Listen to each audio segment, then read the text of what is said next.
Hi friends, welcome back to our channel. So again मैं आपके लिए एक बहुत ही छोटी और बहुत ही इंटरेस्टिंग स्टोरी लेकर आई हूँ, जिसे हम इंग्लिश में रीड करेंगे, साथ ही साथ हम इसे हिंदी में ट्रांसलेट करेंगे। सो इस तरह से जब हम इंग्लिश रीड करते हैं तो हमारी इंग्लिश की रीडिंग भी इम्प्रूव होती है, साथ ही साथ हम इंग्लिश को हिंदी में समझ कर पढ़ना भी स्टार्ट कर देते हैं। तो आज की ये जो स्टोरी है ये बहुत ही छोटी स्टोरी है। So let's start. तो जो हमारी स्टोरी है उसका नाम है the lion and the mouse. The lion शेर, एंड का मतलब होता है और, द माउस यानी चूहा, शेर और चूहा। The lion and the mouse. Once a lion caught a, once एक बार, ए लायन एक शेर, कॉट यहाँ पे कॉट ये वर्ब की सेकेंड फॉर्म है। ए माउस, कॉट यानी पकड़ना, ए माउस यानी एक चूहा। एक बार एक शेर ने एक चूहे को पकड़ लिया। Once a lion caught a mouse. He wanted to eat him. He wanted to eat him. He यानी वह, वॉन्टेड चाहता था, टू ईट यानी खाना, हिम चूहे को खाना। ओके, वह जो शेर था वो चूहे को खाना चाहता था। He wanted to eat him. The mouse said, "Please don't eat me. Someday I will do you a favor." The mouse said, चूहे ने कहा, said का मतलब होता है कहना। प्लीज़, प्लीज़ ये का मतलब होता है जब हम किसी को रिक्वेस्ट करते हैं तब प्लीज़ यूज़ करते हैं। प्लीज़ का मतलब होता है कृपा करके। डोंट ईट मी, मुझे मत खाओ। ओके, कृपया मुझे ना खाओ। समडे किसी दिन, I will do U A favour. I will do मैं करूँगा, यू तुम पर, ए फेवर यानी एक उपकार। सो जो चूहा है वो कहता है कि मुझे मत खाओ, किसी दिन मैं तुम पर एक उपकार करूँगा। The mouse said, "Please don't eat me. Someday I will do you a favor." Favour करना यानी उपकार करना। The lion took pity on the mouse and let him go.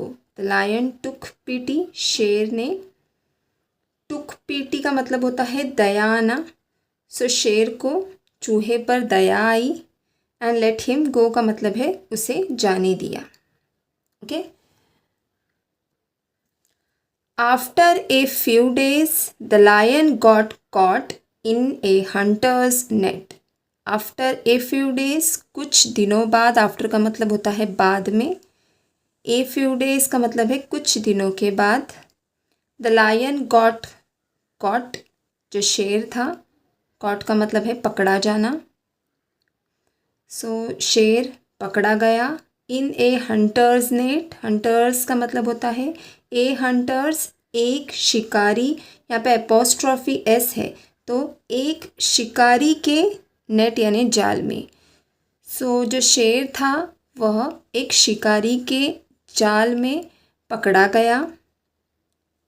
The mouse came to know of this. The mouse चूहे को, केम to no पता चल गया, of this इसके बारे में। तो जो चूहा था उसे इसके बारे में पता चल गया। He rushed to help the lion. He rushed, rushed यानी दौड़ते हुए आना। He rushed to the lion, वह शेर के पास हेल्प के लिए यानी मदद के लिए दौड़ते हुए आया। He bit the ropes of the net with his sharp teeth and set the lion free. He bit the ropes, bit यानी कुतरना या काटना, द रोप्स यानी रस्सियाँ।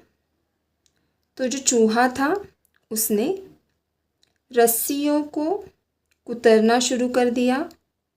जो ऑफ द नेट यानी जो जाल की रस्सियाँ थी, जो जाले पर रस्सियाँ थी उसे उसने कतरना शुरू कर दिया। With his sharp teeth, sharp teeth का मतलब होता है नुकीली दांतों से। विथ हिज, अपने नुकीली दांतों से उसने वो जो जाले की रस्सियाँ थी उसे कुतरना शुरू कर दिया। And set the lion free, and set the lion free, और जो शेर था उसे आज़ाद कर दिया। सेट फ्री का मतलब होता है आज़ाद करना। किसे आज़ाद करना? लायन, शेर को आज़ाद कर दिया। ओके, सो आज की ये जो स्टोरी है ये बहुत ही छोटी थी और बहुत ही इंटरेस्टिंग भी थी। तो इससे हमें क्या सीख मिलती है, क्या मोरल था ये स्टोरी का? No one is too small और weak to help another. No one, कोई भी, टू स्मॉल, इतना छोटा नहीं है, और वीक या कमज़ोर नहीं है, टू हेल्प अनदर, कि वो दूसरों की मदद कर सके, मदद ना कर सके। ओके, सो कोई भी इतना छोटा या कमज़ोर नहीं है कि वो दूसरों की मदद ना कर सके। No one is too small और weak to help another. Okay, so ये जो सीख आपको इस स्टोरी से मिली है, आई होप आप इस सीख को अपने लाइफ में, जीवन में भी इसका यूज़ करेंगे। तो अगर आपको स्टोरी अच्छी लगी है तो do like, share and subscribe to our channel. Thank you.